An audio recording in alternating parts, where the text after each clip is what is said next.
David Van der Meulen et Daniel Cazenave, je suis ravie dans le cadre de cette exceptionnelle mais particulièrement créative édition du festival Passaporta pour pouvoir discuter avec vous de cette ambitieuse entreprise qui est l'adaptation en bande dessinée de Sapiens. Alors Sapiens, on n'a pas vraiment besoin de le présenter, c'est ce cours général de l'histoire de l'humanité de Yuval Noah Harari qui est paru en 2014, en tout cas en français, et qui est devenu un best-seller planétaire. Je vais vous présenter tous les deux rapidement. Daniel, vous êtes un dessinateur de bande dessinée français, vous vivez à Reims.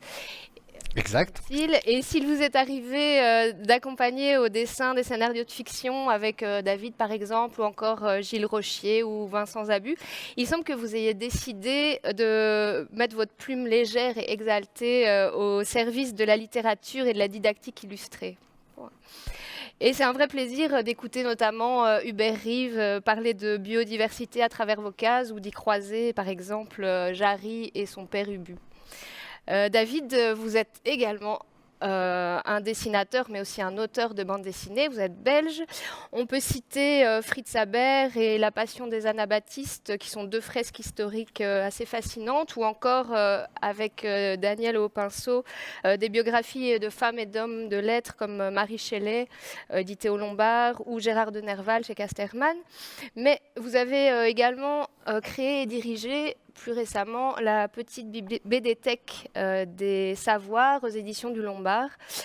De l'écriture, du coup, à la coordination éditoriale, des sciences à l'histoire, en passant par la littérature, il semble que vous êtes passionné par à peu près tout, mais il n'y a rien qui vous passionne plus que la transmission du savoir. Oui, oui, c'est vrai. Bien.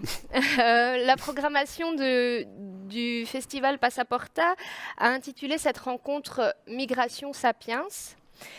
Si l'histoire de l'humanité est inhérente à ces différentes migrations à travers les temps, c'est aujourd'hui la migration d'une forme à une autre de narration qui nous occupe ici et qui sera un peu le fil rouge de cette discussion. De l'essai à la bande dessinée, quels sont les enjeux et les problématiques d'une telle aventure éditoriale et créative. Daniel, pendant cette rencontre, vous aurez la possibilité, et vous le faites déjà pour le plaisir de nos yeux, de répondre à mes questions ou de vous exprimer sur le papier, mais n'hésitez pas surtout à vous exprimer aussi par la parole. Je n'hésiterai pas, Sophie. Et en attendant, pour introduire cette discussion, j'ai eu l'opportunité étrange et très 2021 de ne pas rencontrer Yuval Noah Harari pour lui poser quelques questions à propos de l'adaptation de Sapiens en bande dessinée. Yuval Noah Harari, you are not only the author of Sapiens, but also an active participant in the writing of the graphic novel adapted from it, as well as the protagonist of that graphic novel.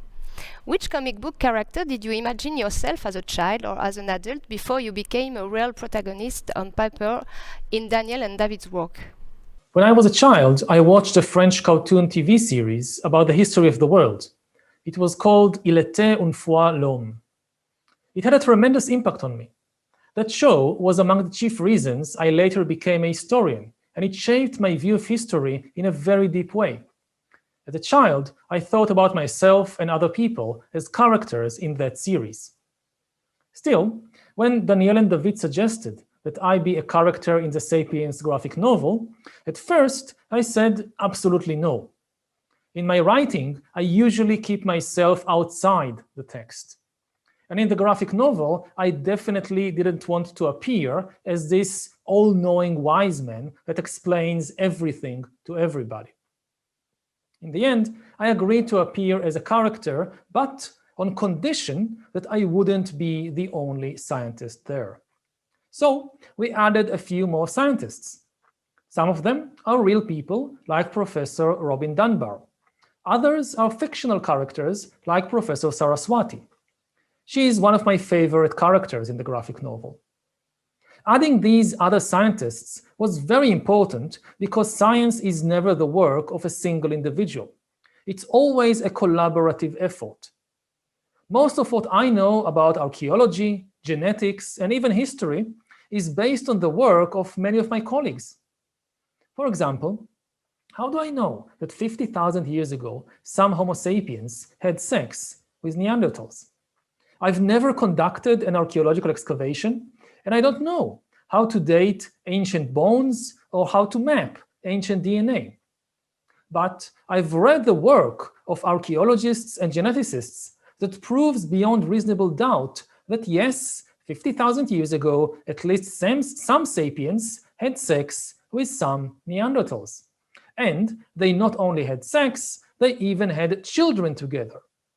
So, in the graphic novel, the person who explains what we know about the sex life of our Stone Age ancestor is not me, it's Professor Saraswati. As an historian, you use physics, chemistry, and biology to make human history more accessible, elevate it, and put it into perspective. In the graphic novel, Professor Saraswati explains that the theory of interbreeding between sapiens and Neanderthal is political dynamite.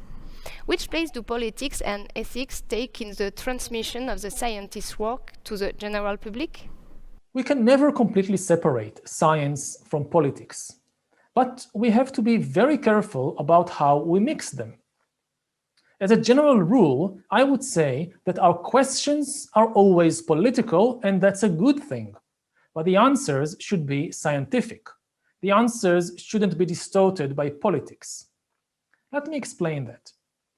Regarding the questions we ask, we can ask anything we want about the past. There are a zillion possible questions. Why do we choose to focus on one question and not another? That's because of our political interests in the present. Today, questions about sex and gender are at the center of our political debates. So we ask such questions in the scientific laboratories too. What were gender relations like in the Stone Age? Did men dominate women? Were women equal to men? Were there gay people in the Stone Age? Were there gay Neanderthals? But when it comes to the answers, politics should be left out of it. If you discover something in the laboratory that is politically inconvenient for you, you must still report it as it is and not distort the finding. For example, if you have a feminist agenda and you want to discover that in the Stone Age, women were equal to men, what happens if you do the research, but the evidence indicates that this wasn't so? What if the evidence indicates that men dominated women even in the Stone Age? You then have an obligation as a scientist to tell the truth. This is what you discovered. You have an obligation to people to tell the truth, even if you don't like it, and even if they don't like it. And people often don't like the truth, because the truth can be painful. That's why politicians often distort the truth. A politician that would tell citizens the whole truth about the history of their nation has 100% guarantee of losing the elections. Nobody wants to hear the whole truth about themselves.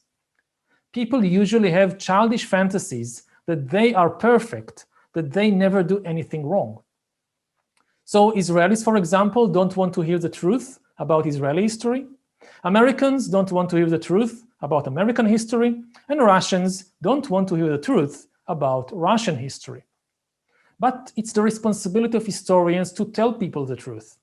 You can grow up as an individual or as an entire nation only when you renounce the childish fantasy that you are perfect and you start taking an honest view of who you really are. No nation in the world is perfect. Of course, no nation is a monster either, but all of us are imperfect. Growing up is about understanding our imperfections and trying to overcome them. Sapiens became sapiens thanks to their capacity to invent beliefs around fictional entities, which can push them to organize in great numbers for better or for worse. What are your predictions concerning today's sapiens' capacity to face issues like the abolition of patriarchy, which they previously created, or, even more important, sapiens' survival in short term? Fictions are essential for any large-scale human cooperation, whether to build a pyramid or a hospital or a nation. Without belief in collective mythology about nations or money or gods, all our systems would collapse. There would be no money, no trade networks, no states, and no healthcare systems. So we cannot just destroy all the fictions. But we need to remember that all these fictional stories are tools we have created to help us. They can be very useful in uniting people and enabling large-scale cooperation.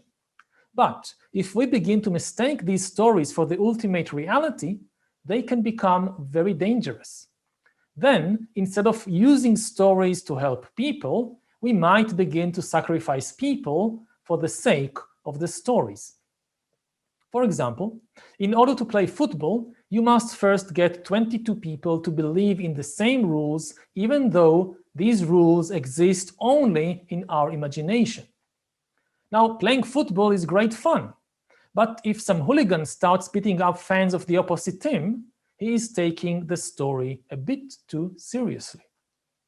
Similarly, to have a functioning country, you must get millions of people to believe in the nation, its flag, its money, and so forth, even though all these things exist only in the imagination. The only place that Israel or Belgium or France exists is in our imagination. Nations are a wonderful invention. They enable people to care about complete strangers and to provide for their health, safety, and education. Because I believe in the story of Israel, I pay taxes so that other Israelis, people who I never met in my life, will get good healthcare. And that's wonderful.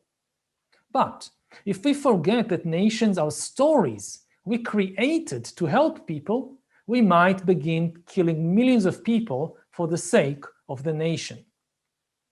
We should never forget the difference between real entities like human beings and fictional entities like nations. If you hear a story and you want to know whether the hero of the story is a real entity or a mere fiction, you should ask, can it suffer? A nation cannot suffer even if it loses a war. It has no mind and it cannot feel pain or sadness. Suffering is accordingly the best yardstick to evaluate whether a story is beneficial or harmful. If belief in a story reduces suffering, that's a good story. If belief in a story causes a lot of suffering, it's harmful. Better change that story. And stories can certainly be changed. One of the best examples is the feminist revolution.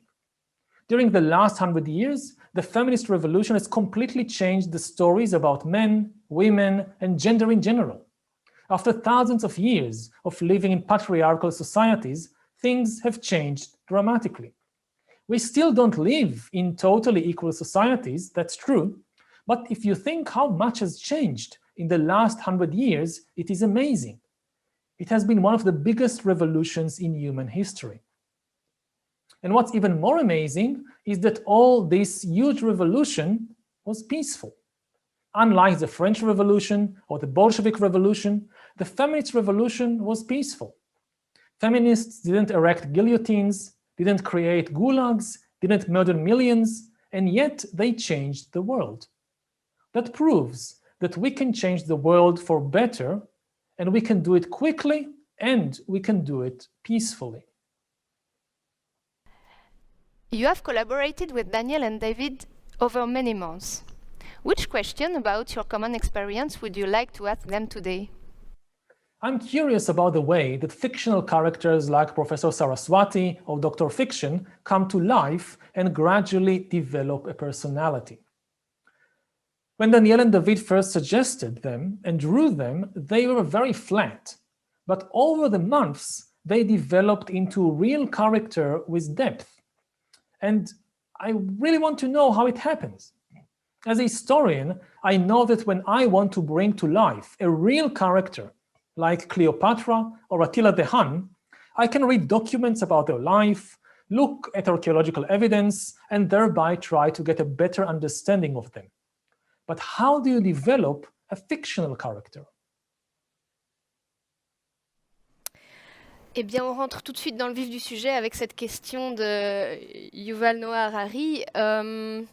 comment développe-t-on un personnage de fiction? Il a expliqué, pour adapter Sapiens, vous avez fait le choix de mettre en scène des personnages réels, tels que Harari lui-même, et également d'introduire à cette histoire des personnages de fiction. Sa question, enfin la mienne, c'est pourquoi ce choix, et la sienne est donc comment fait-on pour donner autant de profondeur à un personnage ou à des personnages de fiction? Pourquoi ce choix? Parce que on savait que l'adaptation de ce livre en bande dessinée, on allait prendre énormément de pages. Je pense qu'on va, surtout si on veut vraiment faire tout le livre, on va arriver à plus de 1000 planches de bande dessinée. Donc c'est quand même déjà assez énorme. Et il fallait des personnages pour incarner une parole. On ne peut pas faire 1000 pages de bande dessinée avec des cartons off ou avec un seul personnage. Et donc il a fallu créer des personnages différents.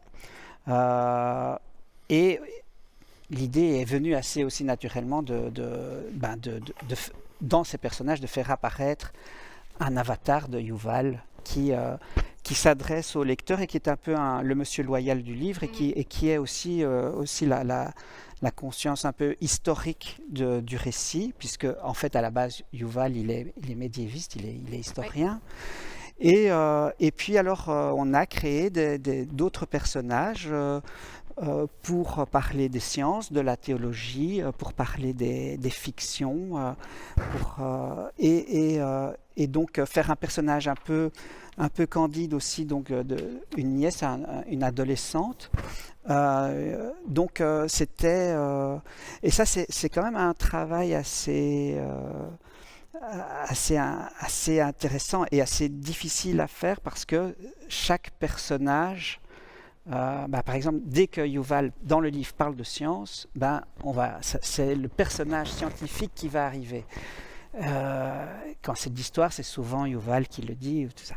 Et en fait, la difficulté du truc, c'est que dans les phrases de Yuval, dans le texte, il peut commencer à parler de science. Au milieu de la phrase, ça parle d'histoire, et à la fin, ça parle de théologie. Et donc, en fait, qu'est-ce qu'on fait avec ça? Et donc, ça, c'était un gros travail de construction et de synthèse de ce texte, pour que la parole soit incarnée par des personnages, et que le lecteur, les lectrices ne se rendent pas compte que c'est un texte, parce que finalement notre texte, nos dialogues, c'est très très proche du texte. En fait, c'est parfois même, je paraphrase, mais parfois c'est même il y a souvent des phrases qui sont reprises telles quelles, comme ça. D'où du coup ce personnage qu'on voit là sur le dessin de Daniel, de docteur fiction, qui apparaît pour donner un peu de relief et un peu d'animation aux propos. Oui, ça c'est un personnage qu'on a créé. Donc ça c'est un super-héros, donc c'est une sorte de personnage magique, personnage un super-héros cuir d'ailleurs. Il n'est pas... c'est pas un garçon, c'est pas une fille. Et c'est le personnage qui va créer les fictions. C'est pour ça qu'on l'a appelé Doctor Fiction. Et donc ça, je crois que c'est vraiment une idée qu'on a eue tous ensemble, Daniel, moi et Yuval en même temps, quand on a travaillé. À Tel Aviv, on a eu ça. Oui, on a eu cette idée chez lui à Tel Aviv, quand on a fait des séances de travail au début du livre. Et donc voilà, et donc alors on a créé ces personnages. Et pour répondre à la question de Yuval, il faut effectivement, pour les développer, il faut... C'est assez difficile de répondre à cette question, mais il faut y croire, en fait. Il faut Enfin, je sais pas ce que tu en penses, Daniel. Oui, il faut y mettre. Je pense qu'il faut y mettre pas mal de soi, en fait, dans ces petits bonhommes qu'on incarne par tes textes ou par mes petits dessins. Il faut c'est pas que des petits personnages de papier. Il faut qu'ils deviennent. Il faut qu'ils nous ressemblent, bizarrement. enfin moi, pour moi, en tout cas par le dessin. Et on y met beaucoup de nous-mêmes, quoi. C'est ça qui leur crée, je crois, à ces petits personnages, une sorte de petite profondeur. C'est pas parce qu'on est profond du tout, mais parce qu'on y met un peu de vie de nous. Hein. Enfin, vous êtes profond, vous, David. On va parler beaucoup de cette thématique-là, du fait que vous partez du travail d'autres personnes pour raconter des choses, mais donc ça permet donc de mettre un petit peu de vous dans vos livres de cette manière, alors que vous parlez de choses qui ne vous concernent pas directement. C'est un peu ça. Oui, moi j'ai peu chassé le mammouth, par exemple.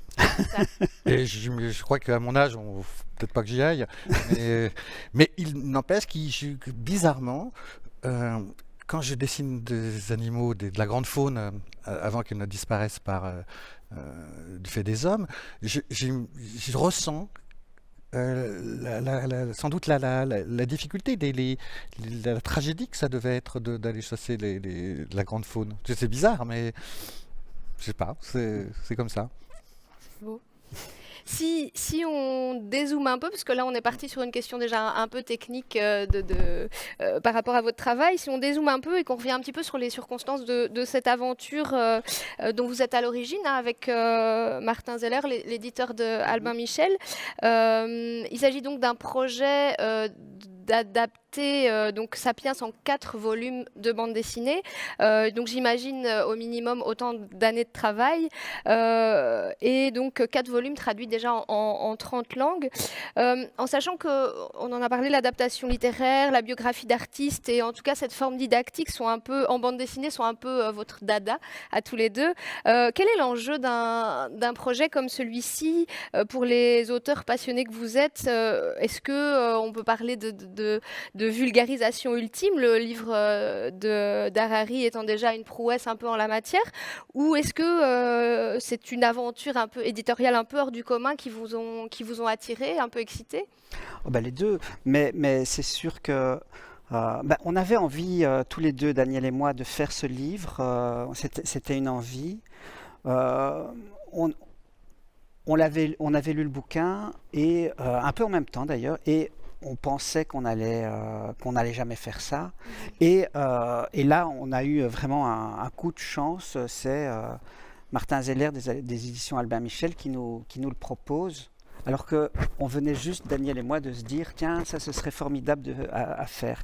Et pourquoi on pensait que c'était formidable? Parce que c'était le truc impossible à faire, en fait. Et c'était oui, un peu le travail titanesque, en fait, qui couvre toute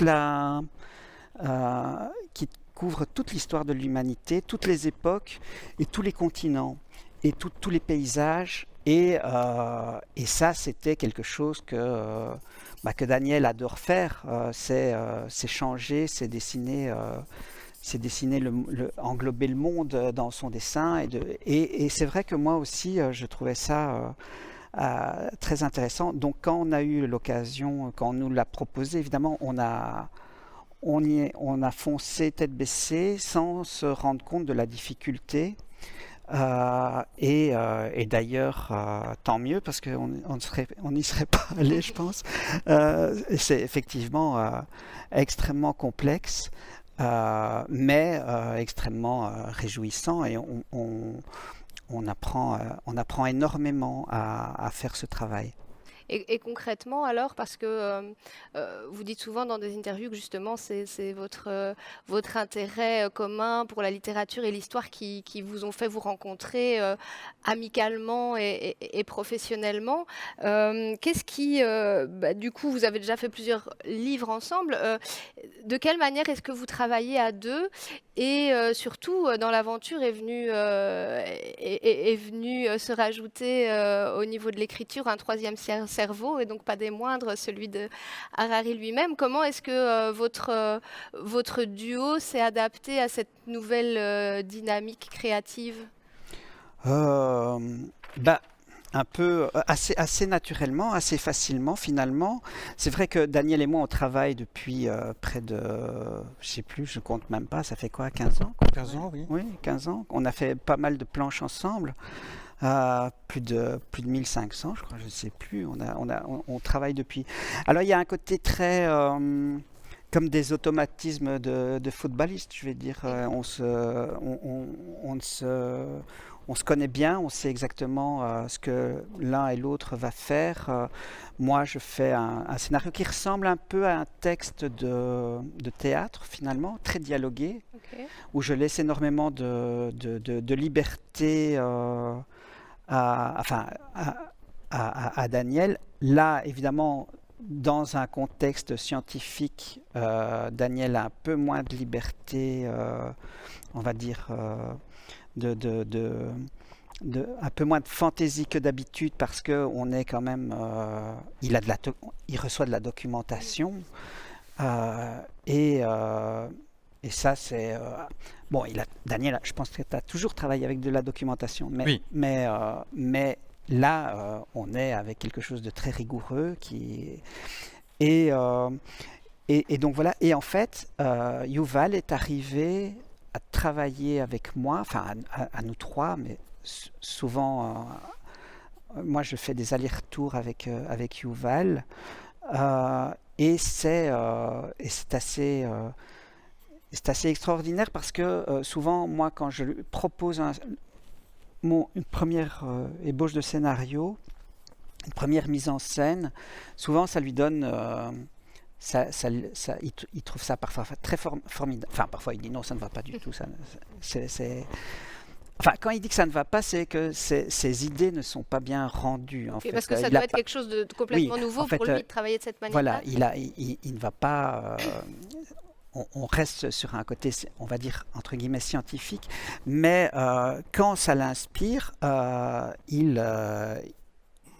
il va proposer des idées et il rajoute lui-même. Et donc il y a un vrai échange, il y a une vraie coécriture qui arrive à des moments où il va même suggérer des blagues. Alors on les prend pas toutes, mais parfois il y a des blagues de Yuval qui sont dans le bouquin.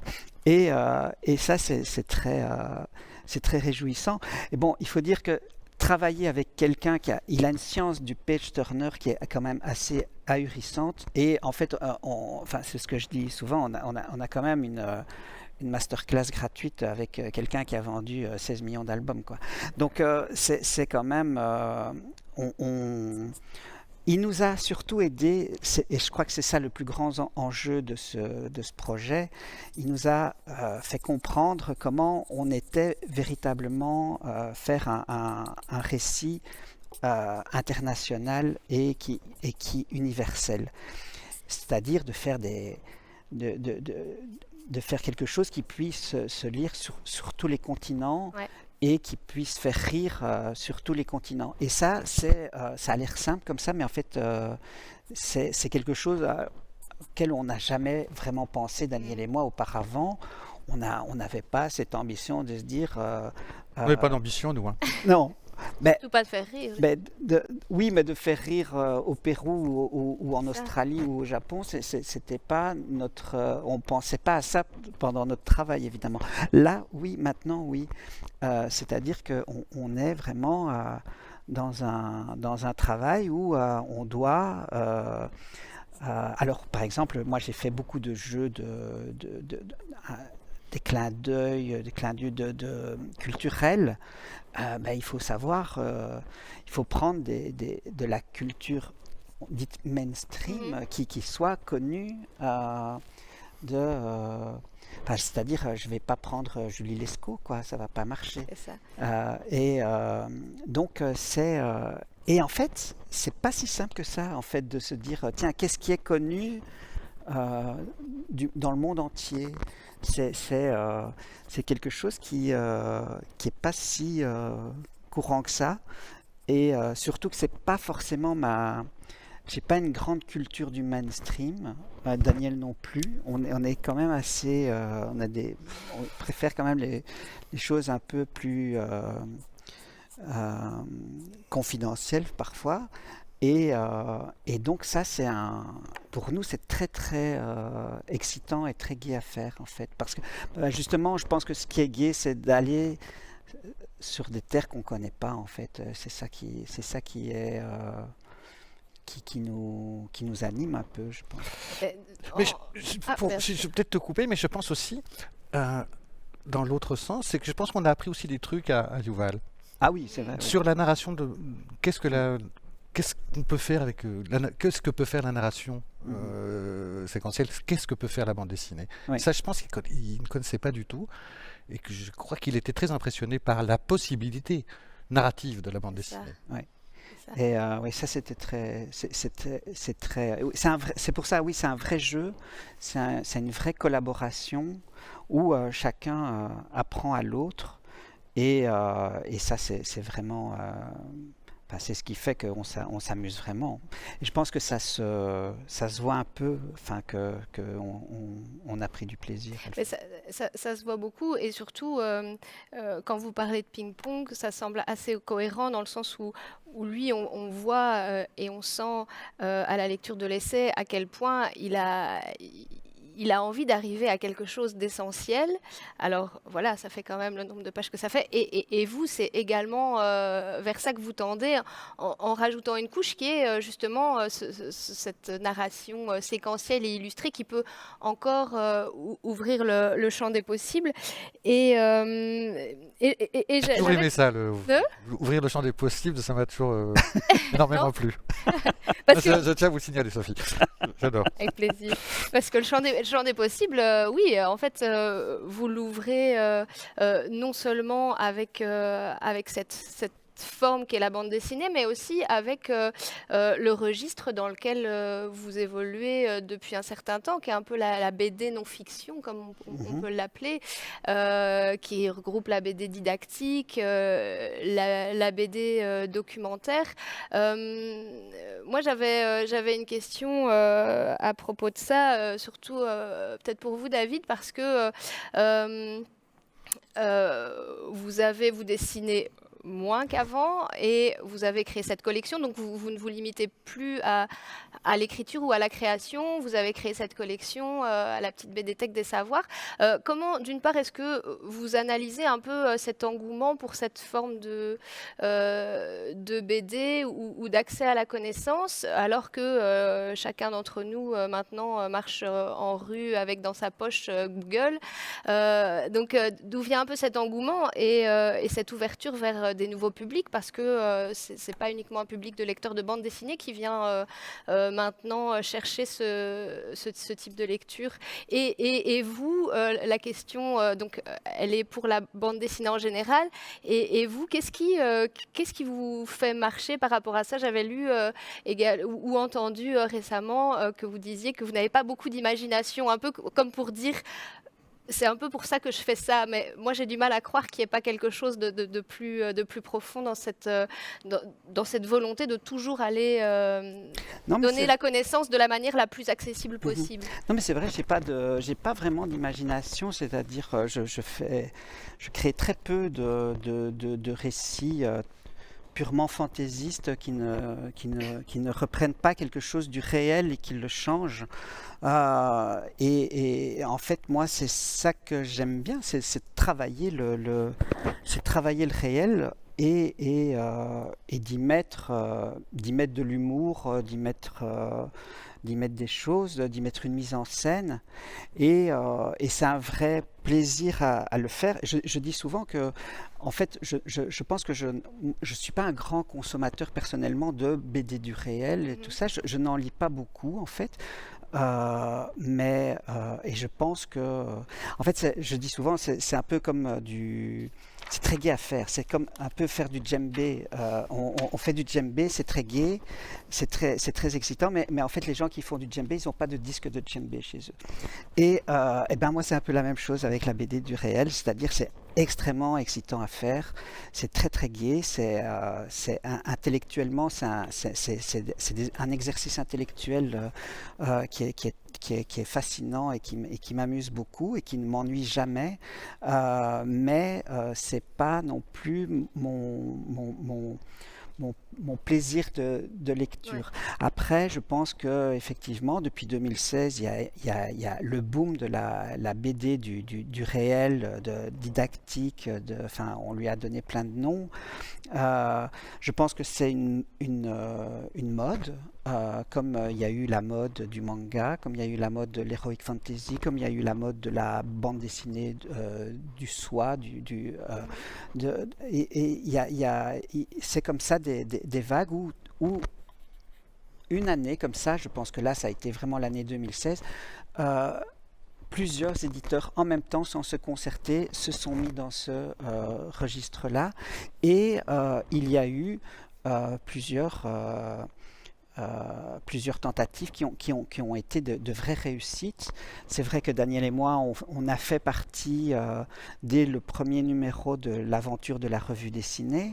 Donc on a quand même participé je n'ai pas compté les numéros, mais on a fait ça. Je crois les 15 premiers numéros, on avait notre rubrique. Et puis moi, c'est une opportunité, on m'a proposé de lancer une collection, la petite BDthèque des savoirs, que j'ai fait avec Nathalie Van Kampenhout, et effectivement ça m'a beaucoup appris. Évidemment, on a travaillé directement avec Daniel pour faire un livre avec Hubert Reeves, et là on a fait, oui, je crois une trentaine de titres, où ça a été assez enrichissant, parce que là on a vraiment compris, on a proposé, donc l'idée de cette collection, c'était de prendre un auteur de bande dessinée, ou une autrice, et de la mettre avec un spécialiste ou une spécialiste des sciences humaines, et en fait c'est quand même ça a été assez fantastique, parce que on a vu 29 types de narrations différentes, pratiquement, se créer sous nos yeux. Et ça a été vraiment assez... on a été à bonne école, en fait. Je pense que je n'aurais pas été aussi bon dans ce projet de Sapiens sans avoir... D'avoir accompagné tous ces auteurs et tous ces duos comme oui, ça vous a permis vous-même de pouvoir appréhender voilà, le parce que moi, travail c'est comme ça avec que Sapiens. je fonctionne. J'ai jamais été, et Daniel non plus, on n'a jamais eu un cours de bande dessinée. On n'a jamais fait d'école de bande dessinée.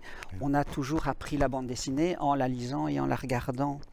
Et c'est en la faisant en tant qu'éditeur en voyant le processus de l'intérieur, qu'on a beaucoup appris de voir comment ce qu'il fallait faire, ce qu'il ne fallait pas faire, ce qu'on a parfois raté. Il y a très peu de choses qu'on n'a pas raté de livres, mais on a peut-être raté des séquences, on a peut-être raté des choses comme ça. Et ça a été d'un grand intérêt pour...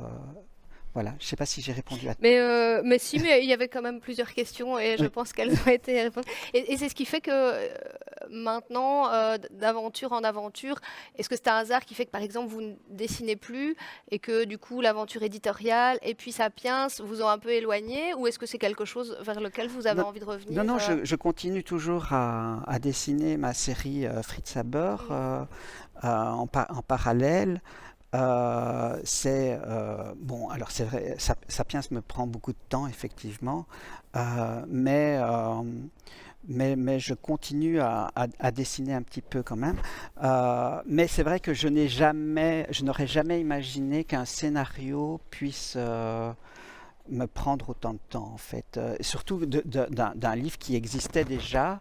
Et en fait, je pensais vraiment et je pense que Daniel aussi, on pensait qu'on allait faire ça les doigts dans le nez. Et en fait, à la base, on pensait que Yuval allait superviser la chose et nous laisser faire, et il fait ok, c'est bon. Et en fait, ça s'est pas du tout passé comme ça. Il est venu... quand on a vu qu'il s'investissait dans le projet, on a été mais très agréablement surpris, mais on s'y attendait pas en fait.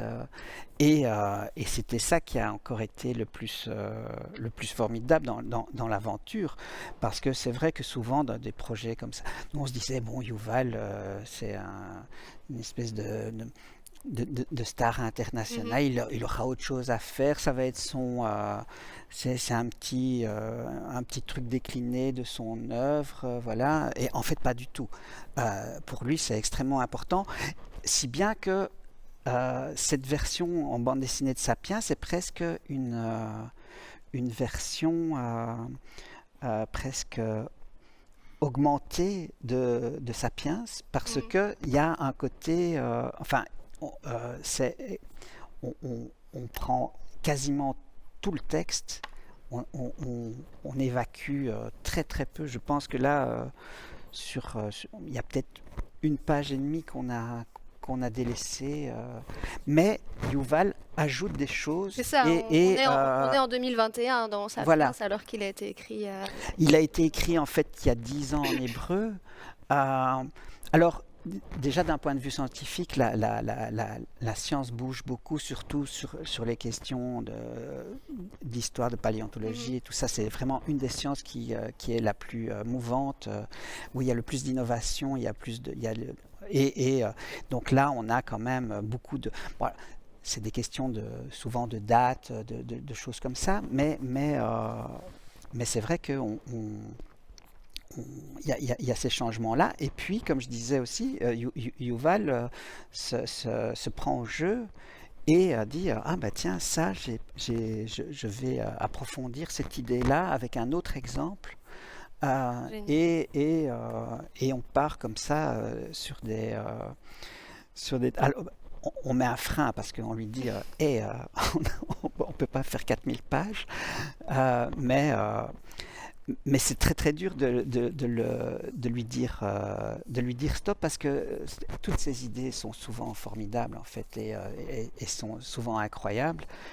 Et donc on a envie de les prendre et de les intégrer dans la bande dessinée. Donc il découvre un peu avec vous une nouvelle manière de transmettre, lui aussi, sans doute.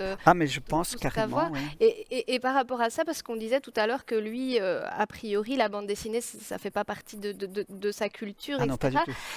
Moi, j'avais une question plus pour Daniel par rapport au dessin et à la transmission de tous ces savoirs par le dessin. On parlait aussi de cette BD non-fiction documentaire qui est à la mode. Donc, en fait, elle attire beaucoup de personnes qui ne sont pas des lecteurs de bande dessinée au départ. Et j'ai remarqué que plus de personnes qu'on ne le croit qui sont des lecteurs, alors plutôt de lecteurs de texte, ne sont pas très à l'aise avec justement la lecture de narration dessinée. Est-ce que c'est quelque chose que vous avez en tête quand vous dessinez? Est-ce que du coup il y a une sorte de simplicité ou d'efficacité qui doit être au centre de vos motivations et l'enjeu en fait du dessin de vos bandes dessinées?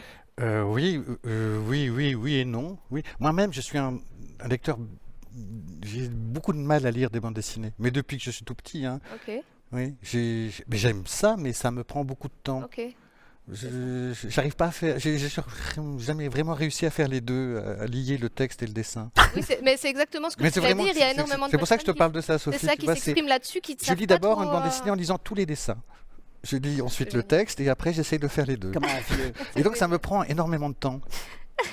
Et c'est pour ça que je choisis, parce que sinon ça prendrait trop de temps, des bandes dessinées que j'aime vraiment beaucoup. Et j'ai la joie d'avoir des découvertes parce que j'ai des amis qui aussi dans le métier qui m'ouvrent à d'autres. Sinon, je serais un tout petit lecteur de bande dessinée parce que ça me demande beaucoup d'énergie. C'est ça, mais donc est-ce que ça vous met un peu dans la peau de ces gens qui ne lisent habituellement pas de bande dessinée mais qui ont envie d'apprendre des choses avec la bande dessinée? Est-ce que c'est... Ou c'est difficile de lier les deux, votre pratique de la lecture non. Oui. Je pense aussi que c'est un travail qu'on a fait avec notre travail précédent, Daniel et moi.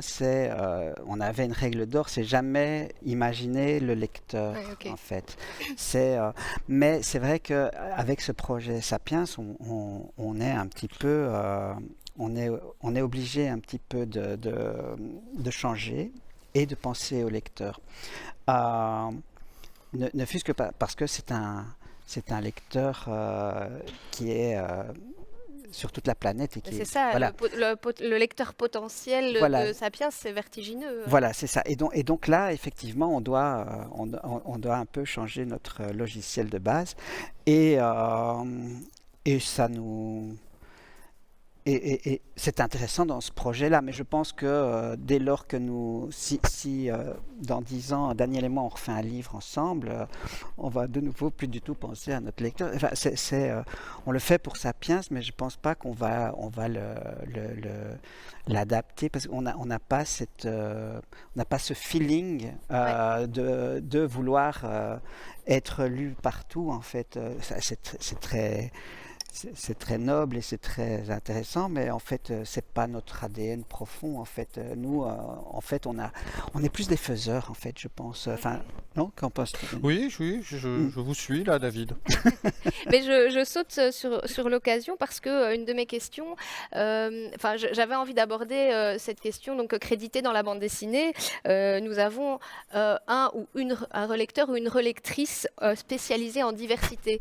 Oui. Alors ça, c'est quelque chose que sans doute, quelqu'un avec qui vous n'avez jamais travaillé avant ce livre-là, chez nous, ça se fait très très peu, mais en 2021, quand on doit toucher une population aussi variée, que ce soit en culture, en langue, en sensibilité, en religion, j'imagine que c'est indispensable. Mais comment est-ce que vous avez travaillé avec cette sorte de contrainte, en sachant que quelqu'un allait relire derrière et sans doute pointer du doigt certaines erreurs, entre guillemets, évidemment. Alors au début, on a eu très très peur quand on a appris ça, évidemment, parce que c'est une culture très développée dans le monde anglo-saxon et dans l'édition anglo-saxonne. Vous pouvez juste expliquer en 2 secondes en quoi ça consiste? Ça s'appelle c'est des personnes qui sont qui vont lire, on en a plusieurs, hein, on en a 2 ou 3 je crois, qui vont lire nos planches avant parution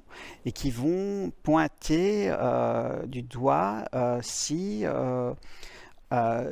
tout est assez, à leurs yeux, conforme à une certaine diversité de représentation de toute l'humanité possible, c'est-à-dire, alors évidemment, la chose la plus essentielle c'est une équité de personnages féminins, masculins, mais aussi, mais plein de choses, de montrer des personnes handicapées, les carnations de peau, donc il y a tout ça, et puis aussi de voir si on ne choque pas des cultures en faisant des choses. Par exemple, au tout début, on a eu assez peur parce que le personnage par exemple, on a un personnage qui s'appelle Saraswati, qui est notre scientifique indienne. Et Daniel, dans les premières planches, avait fait un personnage qui était avec un gros nez, un peu à la bonne mine, la femme d'Abraracourcis dans Astérix. Enfin, c'était pas à ce point-là, mais elle avait un bon blaire, quoi. Et là... on nous a dit c'est pas possible, vous allez choquer, tout ça, ça va pas, en Inde ça va pas passer, tout ça. Et parce qu'il y avait pas cette culture-là de l'école franco-belge, et parce que nous on se dit mais c'est pas injurieux. C'était du gros nez, quoi. C'était du gros nez, alors on dit, mais regardez, Florence Sestac, c'est une femme, elle fait des gros nez, elle se représente avec un gros nez, ça ne choque personne, nous, c'est intégré dans notre culture et on ne pense pas que ça puisse être... Et en fait, on nous a fait comprendre qu'on a changé, quoi. Ouais, c'est ça. On a sans doute bien fait, d'ailleurs. Oui, on a bien fait. Et après, ces premiers petits moments où il fallait baliser, on va dire sur les 30 premières pages. Après, en fait, ça se passe très bien. Et en fait, on intègre directement en amont les remarques qu'on nous a données. Et en fait, on a assez peu de remarques en fait de ces. On apprend vite. Ouais, c'est Oui. ça. Et donc, quand vous disiez que quand vous allez recommencer à travailler tous les deux hors du cadre Sapiens, et donc c'est-à-dire avec une audience qui sera sans doute plus limitée au lectorat francophone, par exemple, est-ce que c'est des choses que vous allez continuer à avoir en tête ou Oui, mais ça, sans je doute, crois que évidemment. oui, ça va être des sera inconscient, je mécanismes. pense. Ouais, Oui. naturellement, ça va Oui, être, je pense.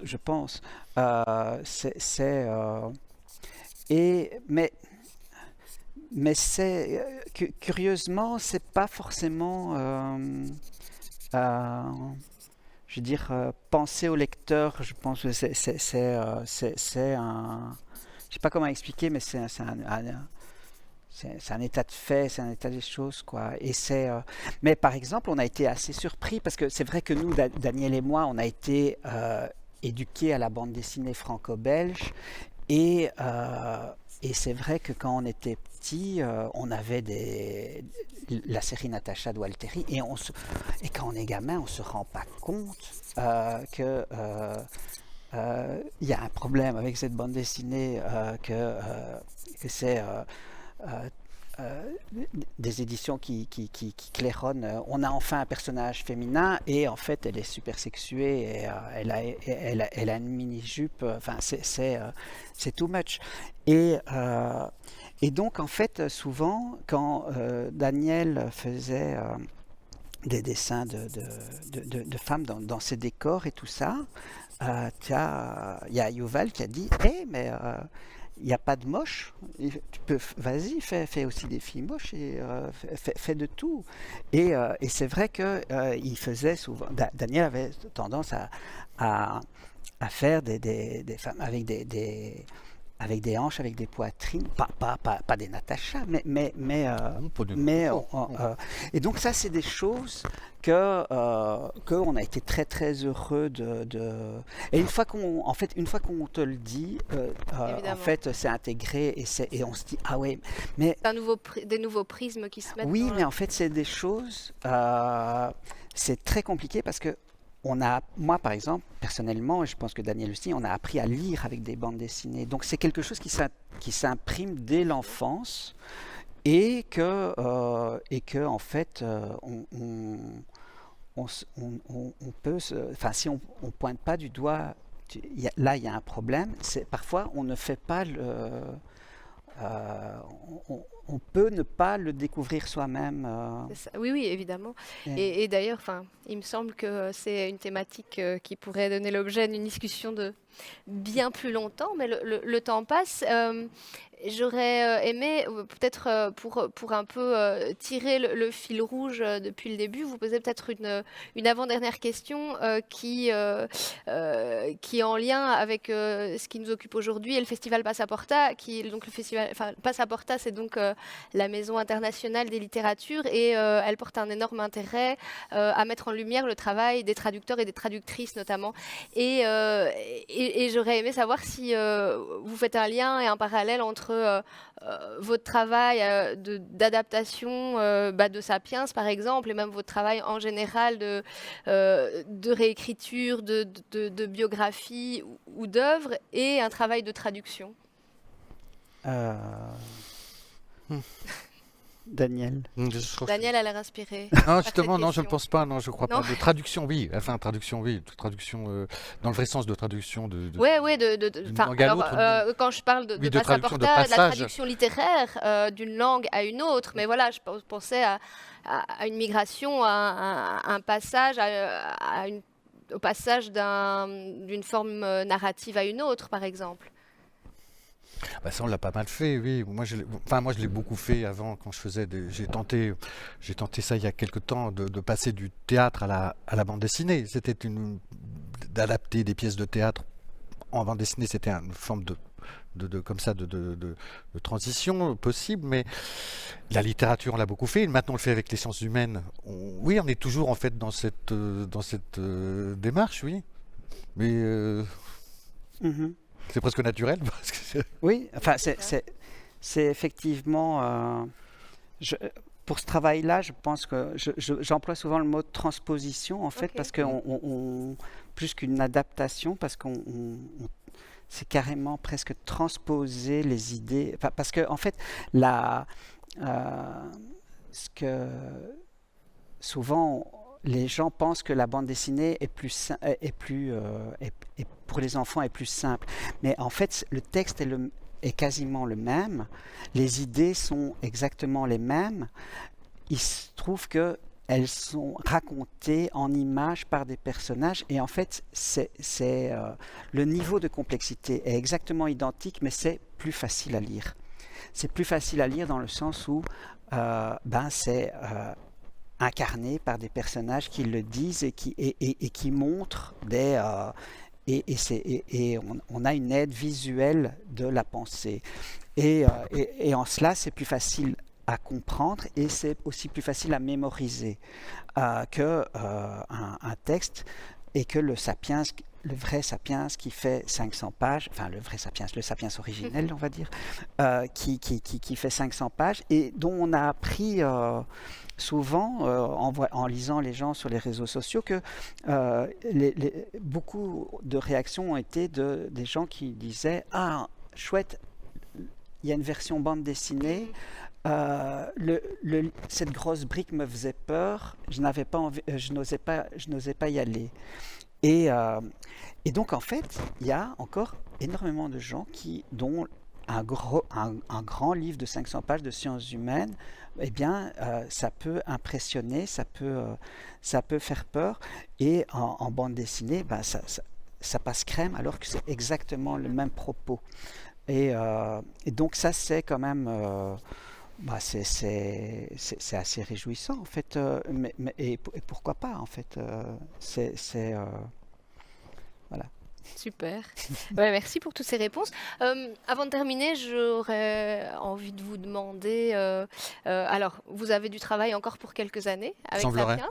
Oui. Ouais. Est-ce que d'autres projets se profilent à l'horizon ou d'autres envies, peut-être des petites aires de respiration hors Sapiens pour l'un et l'autre? Je dois dire que là, on est la tête dans le guidon depuis 1 an et demi. Donc, Ouais, moi, je m'autorise quelques petites échappées, on va dire, des échappées belles. Le vin, oui, je fais des petites toujours sur le vin qui revient. Parce qu'il peut aller picoler dans les salons. Non, je fais des promenades œnologiques.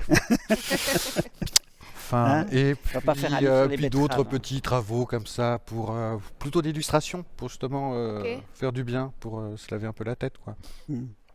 Et la main. Et David?